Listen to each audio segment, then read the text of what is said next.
G'day and welcome back to the Army Vlog. My name is Dave Hankin and today we are in Townsville, Queensland, checking out behind the scenes of Petroleum Operators. Let's go check it out. Draw out the sample, 1 mil, using our fuel pipette, filling up the plate. Then there'll be a controller in the middle with the fire team. I was a childcare worker. That's a pretty big transition. In some ways, yes, although sometimes I do feel like I'm still working with children, but it's all good.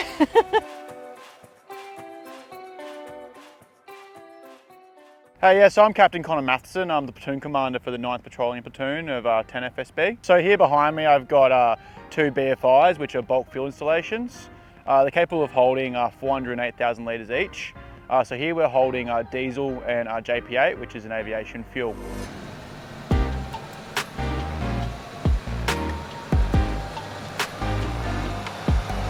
My name is Private David Mansell. I'm a petroleum operator with the Royal Australian Army. When you first arrived, do you dig that big hole? So engineers come in a couple of days before and they make us the bund. Yep. And then we put a ground sheet over it. And then from there we put the 4 tanks. I'm Lance Corporal Annette McGill. This is my first TS, so it's rather interesting being out here. So yeah. Right. So is Petroleum Operator what you've done your whole life? No, I've only been in the Army for 4 years. So I'm very, very new to this trade. So I'm still learning a lot every single day from the guys who have been in for many, many years. What did you do beforehand then? I was a childcare worker. Wow.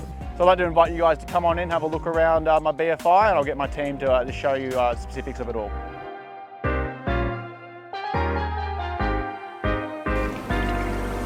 Each truck will have about 5 compartments. So we'll actually drain each compartment. So five testings will be done on that truck that will be coming in.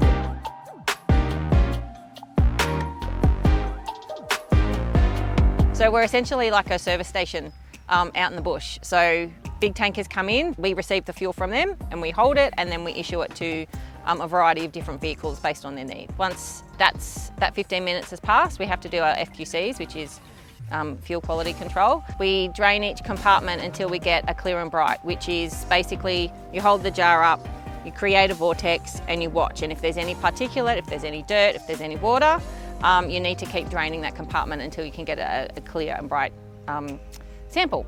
And then once that all happens, we're ready to pump.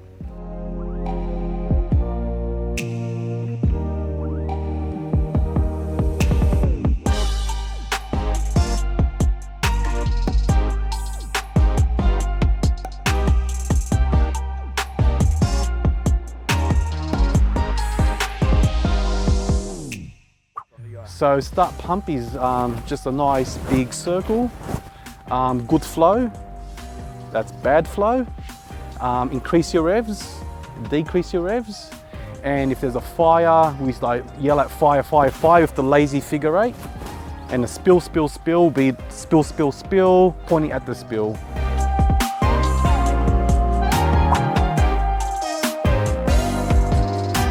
The beauty of joining the Army is they trained me to be a petroleum operator. I didn't need any experience, so it was good. Went through ADFA and RMC, joined ADFA in 2013, did a Bachelor of Business, and then through RMC into the Royal Australian Army Ordnance Corps. 30,000 litres of water. It's attached to the pump. So someone race over to the pump, add some foam to the pump, and commence the fire mission. Yeah. And so we would get into our fire gear. We have hoses laid out already in positions. We would connect those hoses and then we would fight the fire from whichever direction we needed to based on the wind. And then we start linking these hoses up. We unflake these, connect these hoses up with the fire hose. So you just basically run these out to the next hose, release the water valve, and then there'll be a controller in the middle with the fire team, and he'll indicate how much pressure he wants, and if he wants 2 fire lanes going, so 1 or 2.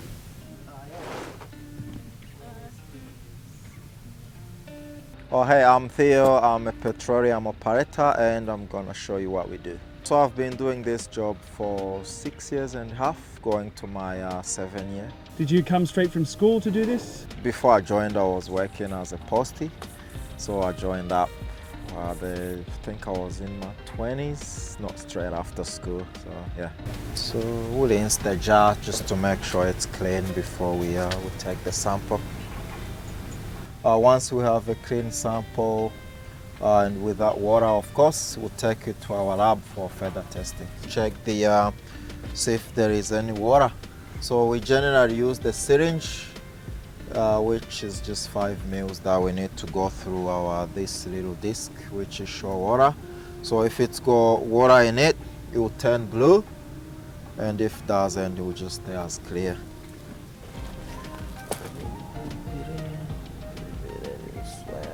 So as you can see, still clear, which means fuel is good, has no water in it.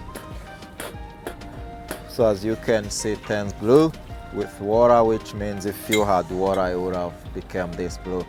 G'day, I'm Sean. I'm just going to show you what we do in the lab after we've gotten our fuel sample. Come on in.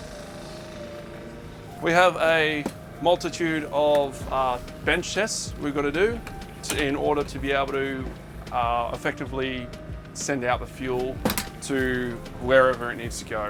First of all, what we're going to do is I'm going to get a sample and we're going to test off the flash point. The flash point tester is basically just to make sure that the fuel that we're getting meets the requirements of both the actual flash point of the fuel, or if there's any form of mixed product that may happen to be apparent.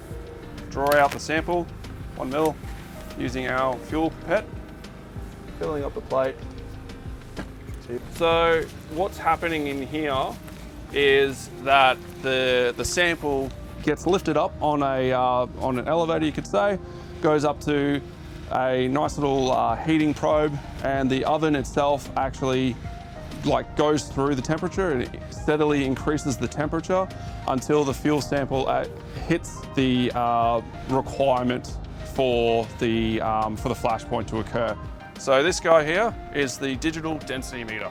Squeeze it in,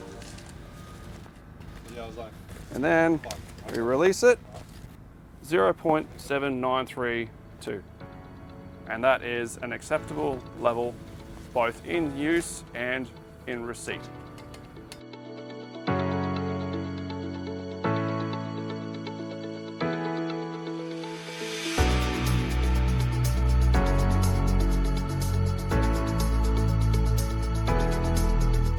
We would like to deploy with 2 ovens, 2 digital density meters, to basically two of everything, so we can get those samples done so that our guys can receipt in the fuel into the installation as quick as possible.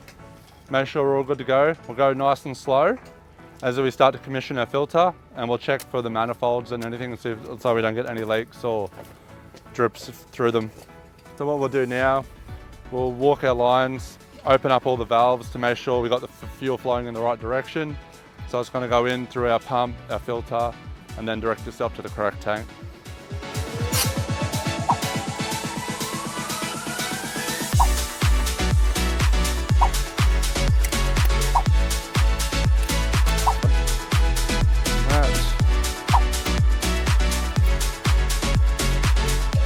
Only half cracked up one now. And that will come all the way down through to here. For the first time, check that all our fittings, like all our joins, load points, everything like that is holding together. That way we don't start to get a leak from anywhere. Because if we do, we have to stop pumping and either redirect the fuel to the next tank or investigate it. If it's a quick fix, we'll fix it on the spot.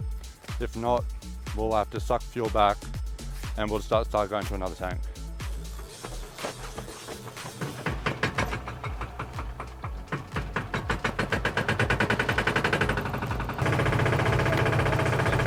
Starting to come through there.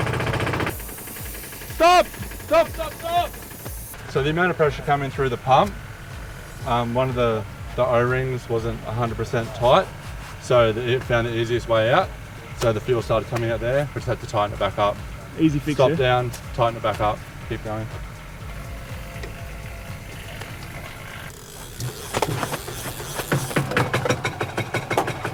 We got the fuel coming in now? Yes. Awesome. What are you checking for? So checking for any leaks, in the hoses, even the tank, looking for any spills or leaks from the tank. Sometimes if the tank has like holes or abrasions, it can like start to weep when it's getting like to its maximum capacity. So we're just looking out for any of that. How do you know when it's full? Well, it looks like a big pillow. You just have to keep track of how much you pump in. Yeah, so we can do a dip where the vent pipe is on top of the tank, but also the truck will tell us how much we get as well. Awesome. If we're like some reason we have a leak, we can just transfer it into the spare tank as well. Thanks for seeing what we do behind the scenes as petroleum operators. I hope you enjoyed what you saw and what we actually do. Well, that's it. I hope you've enjoyed seeing behind the scenes of what it's like to be a petroleum operator in the Australian Army. If you want more content like this, make sure you leave a comment below so we know what we can show you next. But for now, if you haven't hit subscribe already, hit that button and we'll see you on the next episode. Bye for now.